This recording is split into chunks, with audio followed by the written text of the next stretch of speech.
आजच्या युगात कारकीर्द ही एकाच वेळी उत्तुंग आणि प्रदीर्घ असू शकते का, असा जेव्हा प्रश्न उपस्थित होतो तेव्हा आपल्या डोळ्यांसमोर येणारं ठळक नाव म्हणजे शरदचंद्रजी पवार, म्हणजे आपले साहेब.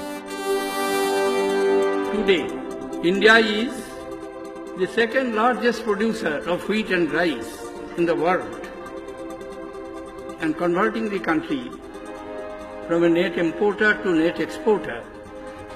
A substantial contribution has been made by him over the last 10 years. Salam Sharad Pawar ji. Thank you, ladies and gentlemen. लोकांमध्ये राहून सतत लोकांसाठी धडपडणारा, लोकांना घडवणारा, एक थक्क करणारा प्रवास अनेक नाट्यमय घडामोडींनी, अनेक विजयांनी आणि विक्रमांनी सजलेला आहे. कारण हा प्रवास आहे शरदचंद्रजी पवार यांच्या संसदीय कारकिर्दीच्या 50 वर्षांचा.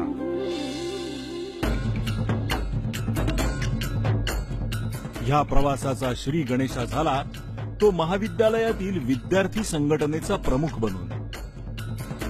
अंगी असलेल्या नेतृत्वाला गरज होती दूरदर्शी दिशादर्शनाची. समाजकारणाचं ध्येय उराशी बाळगून सुरू झालेल्या वेगवान प्रवासाला साथ लाभली ती माननीय यशवंतराव चव्हाणांच्या मार्गदर्शनाची. आणि ओलांडला गेला काँग्रेस प्रवेशाचा उंबरठा.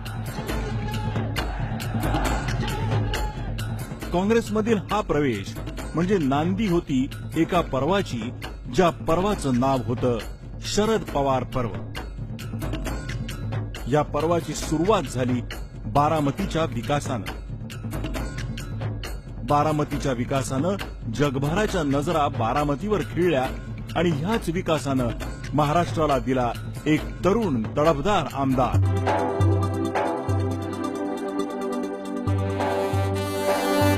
शेती, शेतकरी आणि आपल्या मातीतली संस्कृती यांचा अभिमान जपत आणि आपल्या मातीतल्या संस्कारांची जाण ठेवत हाच आमदार झाला महाराष्ट्राचा सगळ्यात कमी वयाचा मुख्यमंत्री.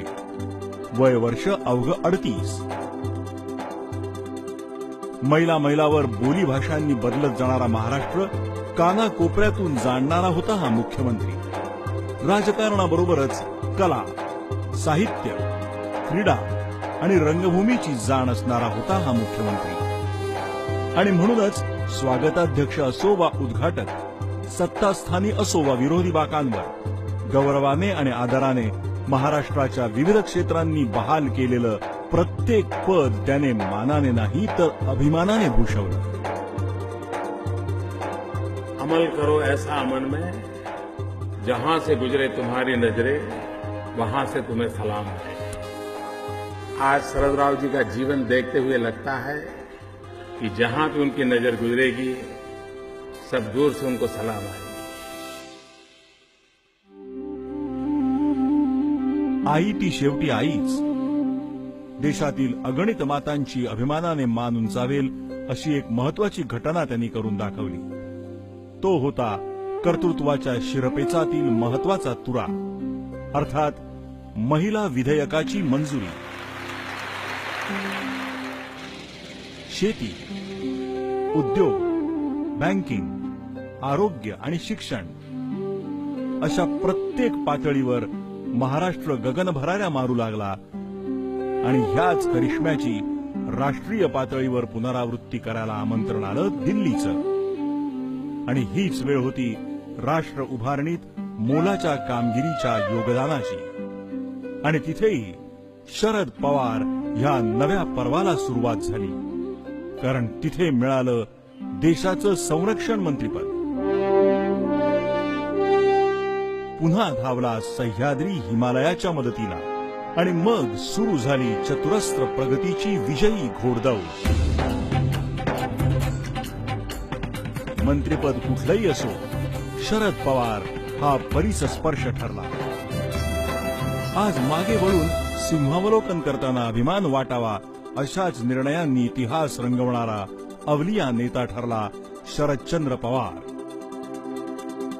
Sharad Pawar ji has a record of enduring achievements in whatever positions he has occupied, and we would need much more than just this one function to enumerate them and celebrate them all.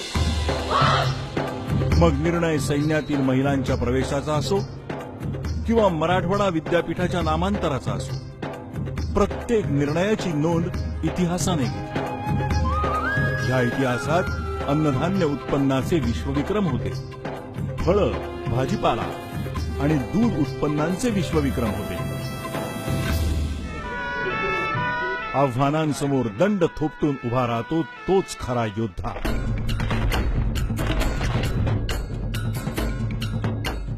हितशत्रूंचा आणि प्रतिस्पर्ध्याचा राजकारणापलीकडचा मित्र आहे हा नेता. आणि गेली 50 वर्ष देशाच्या राजकीय पटावर स्वतःच्या खेळाचं अर्धशतक ठोकणारा लढवय्या खेळाडू आहे हा नेता.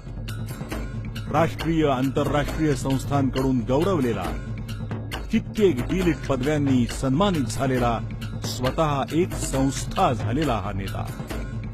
सर्वोत्कृष्ट संसदपटू आणि पद्मविभूषण हा सर्वोच्च गौरव प्राप्त झालेला असामान्य कर्तृत्ववान माणूस आहे हा नेता.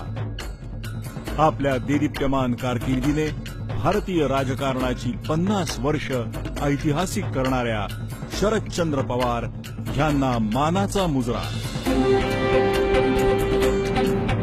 कधी लख लख त्या कर्तृत्वाचे, कधी धग धग त्या संघर्षाचे. शक्ती युक्ती नीतीतच मुरल्या अचल प्रबळ नेतृत्वाचे. हे वादळ अविरत ध्यासाचे,